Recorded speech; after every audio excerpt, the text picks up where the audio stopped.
live stream. Today's a good medical segment about insulin resistance.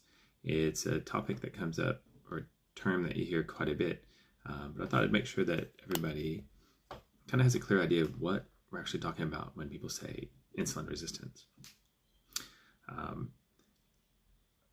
Some people gain weight from overeating, but other people gain weight because their cells literally stop listening to insulin. And that's a completely different battle. And it makes it hard for them to lose weight.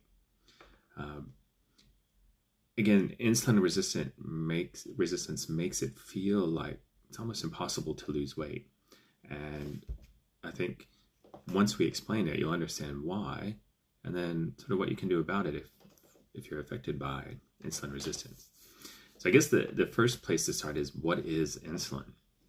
So insulin's a hormone made in the pancreas that basically says, hey, we've got glucose, sugar, we got sugar. Let's take this and deliver this energy source to our muscles, to our body, to wherever, this fuel source to where it needs to go. So you can almost think of insulin like a key that opens up a door, throws in some sugar, and lets that flow into your muscles or whatever it is that needs to burn them, so they can use that energy, that sugar, for energy. So if we take that analogy, this key, insulin, fits perfectly in the door opens, energy goes in, everything is good, life is great. Now, if you've got insulin resistance, on the other hand, maybe the key's a little rusty, the door lock's a little rusty, that key just doesn't turn quite as well. It works, but the doors may not always open, or that key lock may not always work.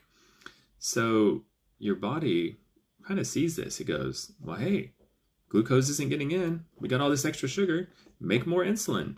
Insulin's what's going to drive this energy where it needs to go. But we've already got plenty of insulin. Our body just doesn't see it that way.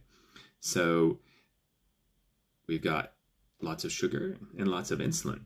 And so the problem is that when we have high insulin, that signals to the body that, hey, we need to start storing fat. We've got so much energy hanging around that us insulin doesn't have anything to do. So clearly, we must have excess energy. Let's save this for when we need it, when we're stressed, when we're being chased by a predator, whatever, when we're sick. So high insulin makes the body store fat, and it makes it stop burning fat because it sees it as us having fuel ready. Why would we use the stores when we've got just a free supply? And this is probably paramount to why weight loss is so hard, is because your insulin's high, it's storing fat. Your body is still not getting the sugar, the energy that it needs. So it's saying, look, we're not getting energy. We need it. Go eat something. We're hungry. Eat something. And we eat something, but yet our insulin's already high. So now we have more sugar. Our sugar goes up. We release more insulin. We store it as fat. It's this perpetuating cycle that just goes over and over. And it's partly why you hear people talk about, oh, I ate this meal and I just crashed afterward. They went and they were so lethargic, or they went and they passed out. It's because their body didn't take all that fuel and use it as energy. It took it and went, thanks, let's put it in the bank. Let's store it up. And their body becomes reluctant to burn that fat because it sees all that fat.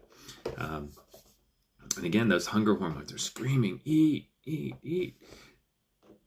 But why? We've got plenty of food. Look at all this sugar that we've got in the blood. Insulin is just not working well. Again, you see this in people, or I see it in patients all the time, who are like, doc, I'm hungry all the time. If I eat carbs, I crash out. I gain weight just looking at food. And these people aren't exaggerating. This is physiology. It's not a lack of discipline. It's their own body betraying them, really. Insulin, I am your father. No. So for people who have insulin resistance, it's not your fault.